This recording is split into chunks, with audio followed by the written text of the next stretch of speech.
On this episode of Petrol Station, we're taking my new-to-me Challenger on its first road trip. And I brought Wifey. Say hi, Wifey. Hi. All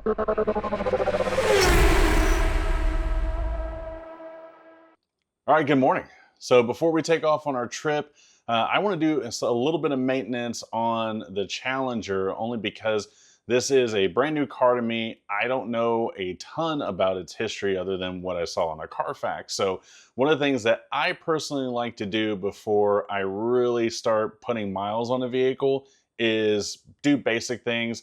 And mainly that starts with changing the oil. So before we take off, we're going to go ahead and drop the oil in this thing, get that changed out. Also going to run a motor flush because, again, I don't know the history of this vehicle, so I just want to make sure that we are starting at the best point that we can. But also, we're going to add a couple of other things that are going to help the overall driving performance and experience while we are making our trip to Louisiana. So let's go ahead and get this thing started and get it turned around and get to work.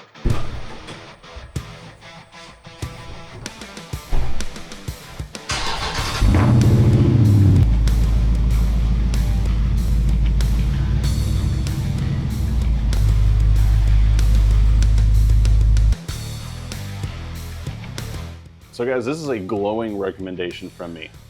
Zero endorsements, just want to make sure that is clear. I am not sponsored, I am not getting paid by this company at all. But if you have never checked out Amsoil for your oil, transmission fluid, they have cleaning and detail products as well. I highly recommend you check them out. One of my favorite things that they offer is essentially oil change kits. So you basically type in the year, make, model of your vehicle, and then you go and they have different oil change kit packages, and they're really awesome. And of course, you have your standard ad that comes in the box, but in the box you get a cool little thank you letter. They also send you a disposable funnel and some gloves and an oil change sticker. And then inside the box, I get all of my oil. This car takes 7 quarts, so we got all that. And then, like I said, because this is a new vehicle to me, I'm also going to be using their engine and transmission flush. Now, I probably should have put this in before I actually started the car and moved it out, but it'll still be fine. We're gonna go ahead and throw this in, let it get warmed up. But yeah, you can get all of this on their website. Highly recommend it. Again, glowing endorsement, not sponsored.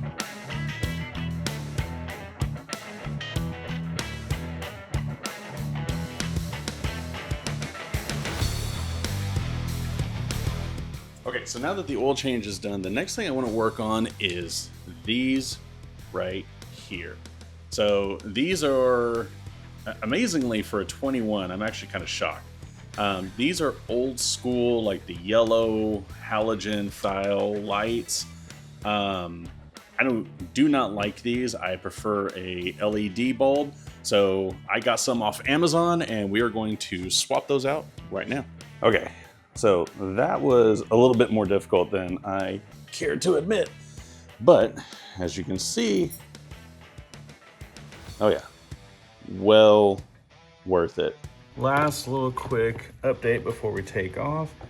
Last thing I want to do is we are going to change the air filter. All right, get this out of here. These things are never easy. Here, come on, there we go. Ooh, Fram, that's gotta go. That bolt fell out. Never see that again. Just kidding, I found it. New filter. All right, I am a little curious to know everybody's thoughts, but A, do you buy the K&N drop-in filters or do you normally get the cold air intakes? From the, just looking at it, and also from the online forums and Facebook pages and blah, blah, blah. I read online. The cold air intakes really don't do a whole lot for these. I mean, I don't think they do a whole lot for any car. They just help improve the sound. But if you look at the tube here, there's no baffle. So I don't think the sound could get that much better, and I don't think it's going to be a huge performance increase. But I do know that the drop-in filters do provide more airflow. So my next question is if you put a K&N drop-in filter, do you put the little tag on there?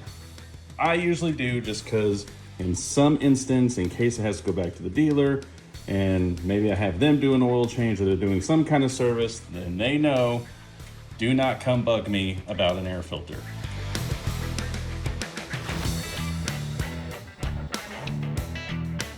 All right, so we're starting off the trip where every road trip should start. Buc-ee's. Gonna fill up, just top off a little bit. I think we're pretty much there. Yep.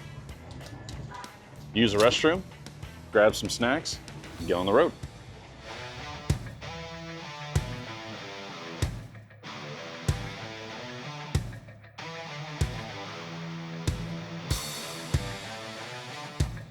All right, so here we are. Buc-ee's number 2, stopping to top off, grab some drinks and some sliced brisket for the road. Car's been doing really good. We've been on the road for about 3 hours and 45 minutes so far. Gas mileage has been really good for what this car is, with a 6.4 liter engine, getting around 23 miles to the gallon. That's after sitting in Houston traffic. So we got about another 3.5 hours on the road, and then we will get to our destination and call it a night.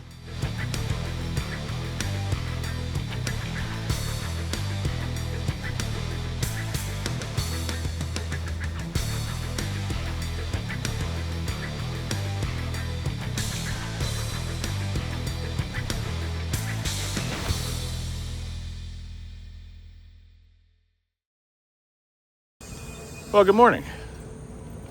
Got in late last night, like 11:30, midnight, something like that. Stayed at the nicest hotel in Hamilton, Louisiana. It's not saying a whole lot. We're gonna get started, get on the road. We are actually gonna head to NOLA Motorsports Park and go check out New Orleans Cars and Coffee. But first, breakfast. And where is breakfast, you might ask? The best place to stop while you're on a road trip.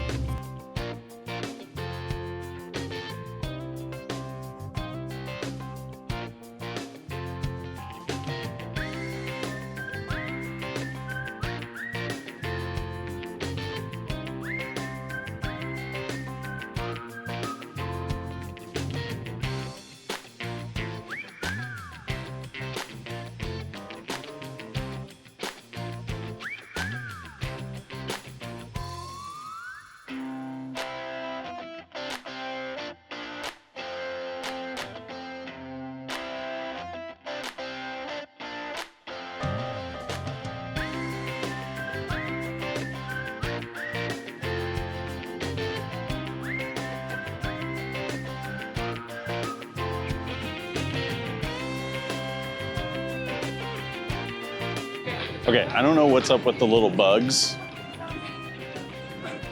but this is really weird that they're just hovering around everything. Like, what even are these? See? Plum Crazy Purple. I should have waited. That's the wrong year, but I still want one of these.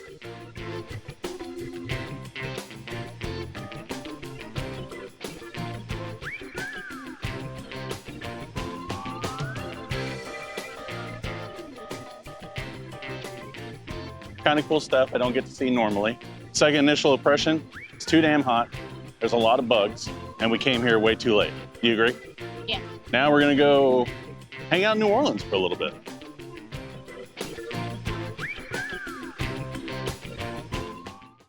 All right, well, good morning again. So we are on our way back, straight shot down to I-10, roughly about 7.5 hours. We're stopped, we're fueled, we got coffee. Necessities.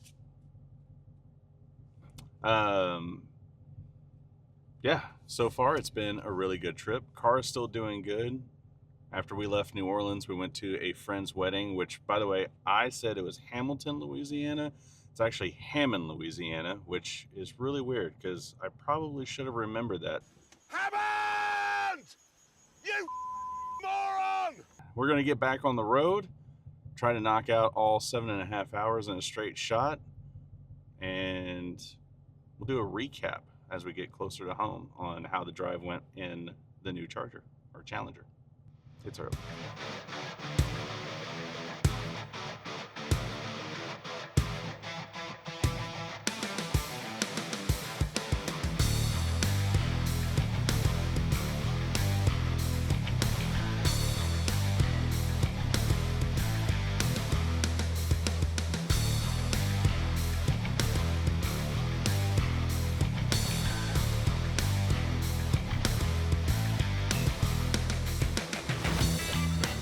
So, moment to brag. Wifey has been cracking up about how excited I've been about this. But seriously, 27 miles to the gallon. We have been cruising for, what, 4.5 hours now?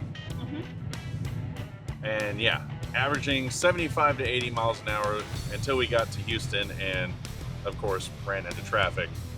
So that's why I wanted to grab this real quick, just to show the gas mileage that we've been getting before Houston traffic drags us down. So we have officially spent over 1,400 miles in the car. That was enthusiastic. Couple of observations. A, extremely comfortable even with the crappy Louisiana roads. Like, seriously, how do y'all drive on those roads on a daily basis? Those were the worst roads I have ever seen. I mean, potholes galore. Guys, seriously, maybe take some lottery money, some casino winnings, throw it at the potholes. How did he drink coffee and drive is what I want to know. We were struggling. Yeah, I think there's still a coffee stain in my cup holder. Another observation, extremely easy to drive. Of course, it is a newer car. It is a 21. Cruise control worked amazingly. Suspension and ride were really good, even on these older, crappy Eagle F1 tires. For the most part, it was really comfortable. I think even Wifey made a couple of comments about how comfortable the ride has been. She's been able to curl up like a porch cat on the passenger seat over here. I have. It was very, very comfortable. I love that, you know, for us older folk, the seat warmers, if you're anything like me, I don't usually use it to actually heat myself. I use it for back pain. It doesn't get too hot when you're on the low setting. It's just that nice, comfy, hey, I'm here to relax your back kind of feel. Old people problems. I also really appreciate the lower lumbar adjustment that I have in this seat. I haven't fiddled around with the seat terribly too much. I'm short though, I don't really need to.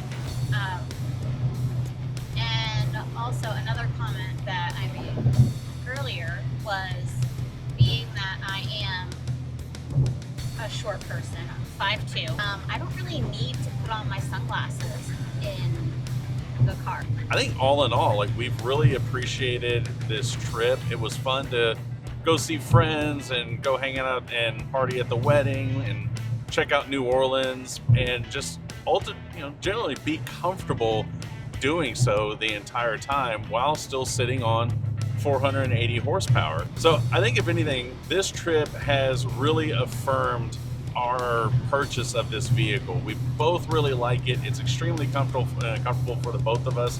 I love driving this thing. It is absolutely a pleasure to drive, both to work every day, to fun drives, car shows. But yeah, putting 1,400 miles on this thing just really proves that this thing is an all-around just great driving car and is a perfect fit for me and my family. So I'm definitely happy with it, and I'm glad that we made it.